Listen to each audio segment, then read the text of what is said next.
Ladies and gentlemen, this is the YouTube channel vlog show of inspiration and realness. Also, this is the YouTube channel vlog show of positivity, personality, and fun. This is Eric Lima Shenanigans of 1977, and now the perpetrator of these shenanigans, Big Beefy E himself from his Big Beefy Man Cave in New Bedford, Massachusetts, Mr. Shenanigans himself, and the two-time Chilling 3000 2022 End of the Year Awards winner, Eric M. Lima. Thank you very much, Mr. Announcer, sir. Well, hello there, everybody. Welcome to yet another episode of Eric Lima Shenanigans of 1977. Before we get going on what I got to talk about for the Raw Event Center, that happened last night, excellent news. Phone back online. That's right, the phone back is online. I'm back. The phone just got basically upgraded and I want to thank my sister Jewel for helping me out with that. And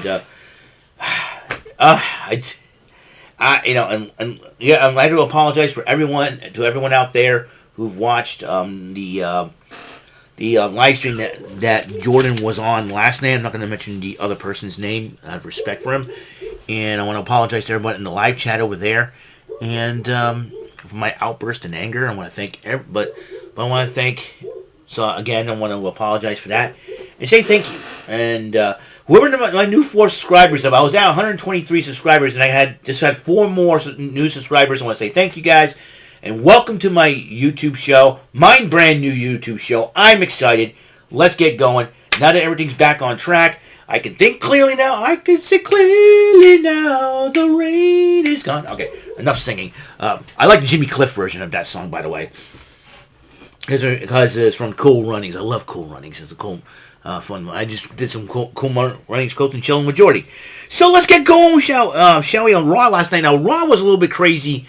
I thought the night after WrestleMania, it wasn't as well, but this past Monday Night Raw last night was a little bit crazy because some of the talent had travel issues coming into Seattle.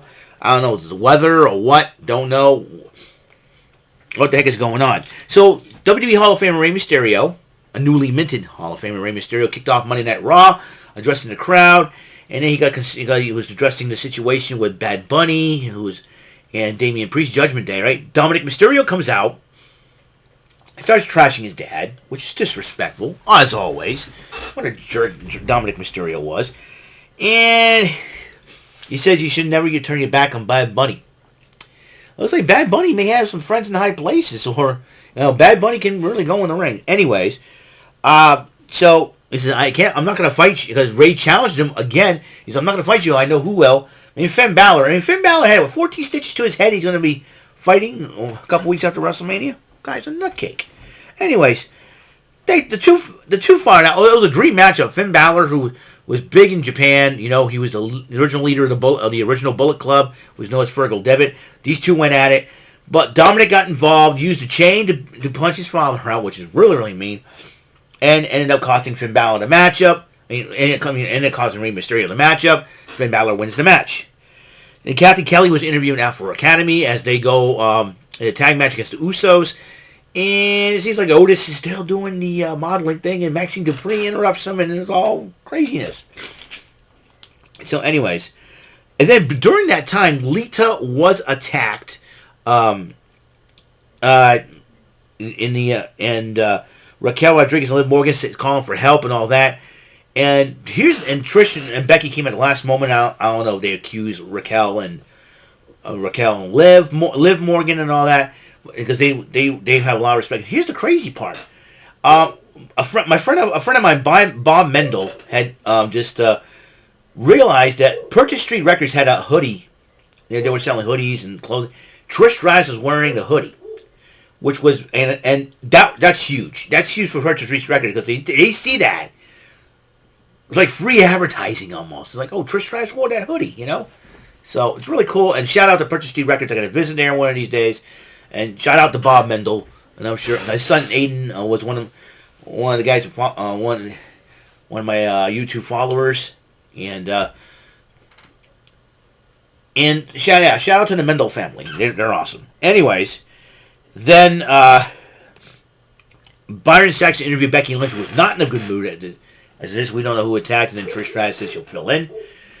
So Trish Stratus and Becky Lynch defend the tag team titles against Liv Morgan and Raquel Rodriguez, which I like to call Liv Morgan and Raquel Rodriguez Thunder and Lightning. You know, Liv, being the smaller one, provides the speed and quickness and the high aerial attacks, while Raquel Rodriguez has the ground attacks and the power strength of Thunder, shall we say.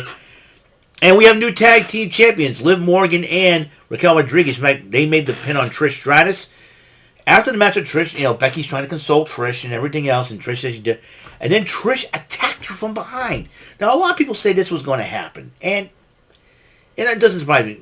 A Trish-Becky matchup is a dream matchup. We saw Trish-Charlotte at SummerSlam, and it seemed like Trish wanted to still, send a message to Miss Lynch. So I get a hunch that this is. I think when Becky was a heel at the time, I get a hunch this is going to come back to bite Miss Lynch. I had a feeling that was going to be the case one of these days, and Trish, probably Becky's going to be realizing this, and Becky says, "You know what? We'll have at it. We'll see what happens." So, in fact, Captain Kelly interviewed Paul Heyman. Paul Heyman has been, talking about, does Brock Lesnar, he's dodging the question. Byron Saxton attempted to interview Trish Stratus, but Trish Stratus just walks on by. What? Says nothing. Oh, she'll explain herself. Now, Damage Control is waiting outside Adam Pearce's office, mainly Dakota Kai and the lovely Io Sky, or Io Shirai in this case.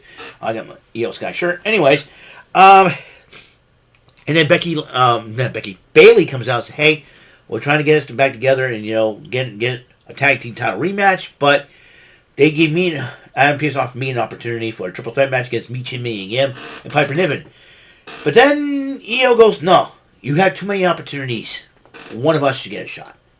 And Dakota Kai suggested that one of them should get a shot. And then Bayley goes, okay, fine. So she goes back in. We'll see what happens there. Bobby Lashley and Bronson Reed, as Corey Graves calls this, the Big E special. Big meaty men slapping meat. I still can't get enough of that phrase, man. I was like, can we put him on a t-shirt or something? Because I love Big E. I miss him in the ring, man. Big E could be a great hype man for anybody. I mean, if there's one guy I want to meet in the WWE, definitely would be Big E, because this guy exudes charisma. He's got an awesome personality. He's funny as heck.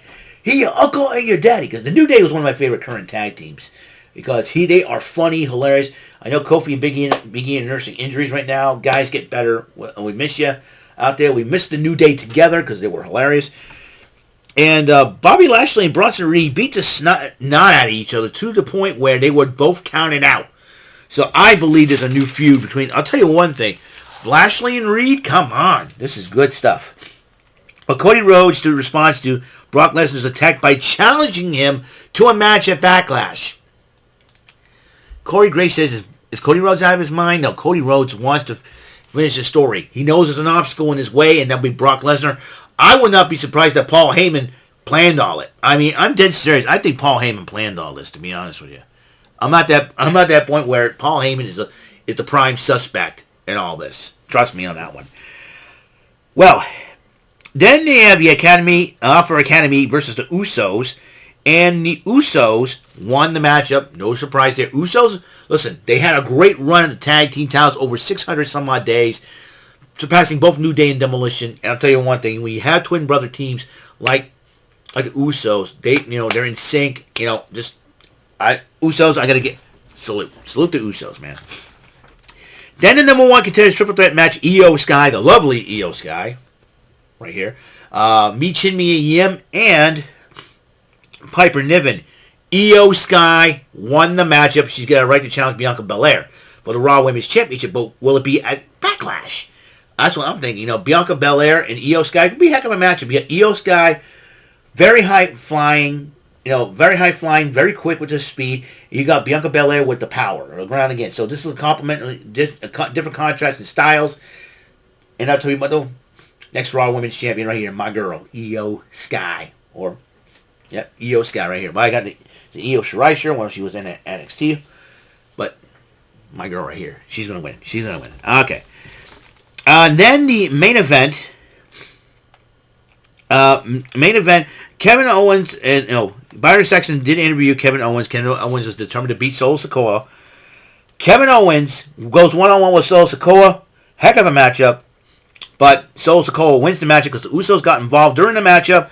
But then Matt Riddle and Sami Zayn came running. They must have made it to the arena and helped save Kevin Owens from a serious beatdown. And I sense a 6-man tag going to happen. Could be a Backlash. You never know. But one thing's for sure. The Bloodline has got big problems. And believe me, Roman Reigns knows that that the 3 young brothers there, they'll take care of it. They'll take care of it. So we'll see what happens, though. But I do respect Sami Zayn and Kevin Owens.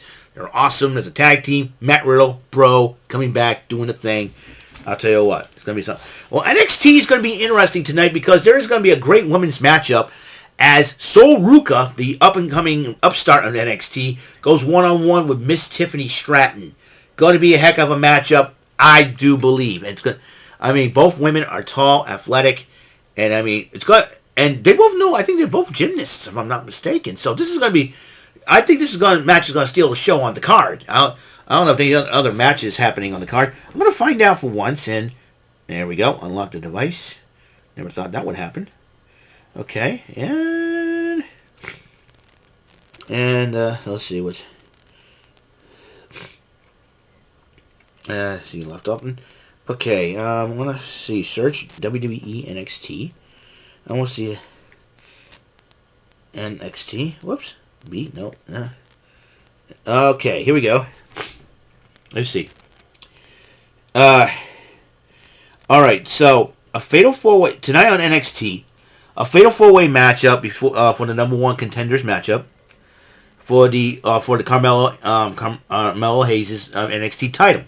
So far, Dragon Lee and JD McDonough are going to be in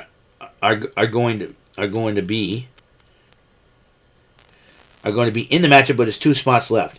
All right, Tiffany Stratton, Sol Ruka going one-on-one. And Andre Chase, they're going to have an MVP ceremony for Duke Hudson.